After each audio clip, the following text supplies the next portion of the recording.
Hello welcome to బండడ family రుచులకి స్వాగతం సుస్వాగతం. నా ఛానల్ని ఇంతవరకు ఎవరైనా సబ్స్క్రైబ్ చేసుకోకపోతే వెంటనే సబ్స్క్రైబ్ చేసుకోండి. ఈరోజు మన రెసిపీ ఏంటంటే తాటి ఇడ్లీ. చాలా హెల్దీ అనమాట. సో ప్రాసెస్లోకి అయితే వెళ్ళిపోదాము. ముందుగా తాటిగాని పైన పీస్ అంతా తీసేసుకొని చక్కగా తాటి గుజ్జునంతా తీసుకుంటున్నానండి. ఇక్కడ వచ్చేసి నేను గిన్నెకి మీదే తీసుకుంటున్నాను. గిన్నె కొద్దిగా మనకి షార్ప్గా ఉన్నది తీసుకుంటే మనకి తాటి గుజ్జు అనేది బాగా వస్తుంది. అలాగే తాటి గుజ్జు తీసుకున్న తర్వాత అందులో పీస్ కూడా తీసేసిన తర్వాత ఇందులోకి 1/2 కప్పు షుగరు, అలాగే 1 కప్పు ఇడ్లీ నూక వేసుకుంటున్నాను. ఈ మూడిట్లని బాగా మిక్స్ చేద్దామండి. మిక్స్ చేసి ఇది ఒక అరగంట పక్కన పెట్టేసుకోవాలి.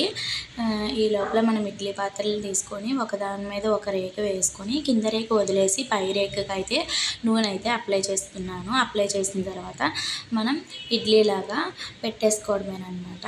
సో తాటి ఇడ్లీ అనమాట. చాలా బాగుంటుంది, హెల్దీ కూడా, చాలా మంచిదండి. మీరు కూడా తప్పకుండా ట్రై చేయండి.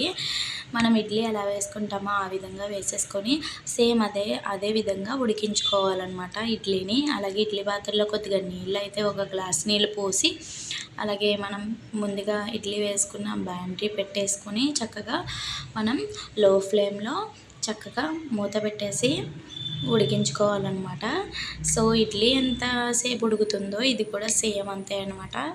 చాలా బాగుంటుంది టేస్ట్ కూడా. ఎవరైనా ట్రై చేయకపోతే ఈ వీడియో చూసి ట్రై చేయండి. చాలా బాగుంది, చాలా పర్ఫెక్ట్గా వచ్చింది. ఇంతవరకు మా ఆయన కూడా ఎప్పుడు తాటి ఇడ్లీ తినలేదంట. సో నేను ఈసారి తాటి ఇడ్లీ అయితే చేసి పెట్టాను. చాలా బాగుంది అన్నారు మా హస్బెండ్ కూడా. సో మీరు కూడా ట్రై చేసి మీరు కూడా పెట్టండి. ఎలా ఏమంటారు అనేది కామెంట్ చేయండి. అలాగే ఈ రెసిపీ నచ్చితే ఒక లైక్ చేయండి, షేర్ చేయండి. అలాగే నా వీడియోస్ అన్నిటిని చూస్తున్నారు కానీ సబ్స్క్రైబ్ చేసుకోవట్లేదండి. అందరూ సబ్స్క్రైబ్ చేసుకోండి.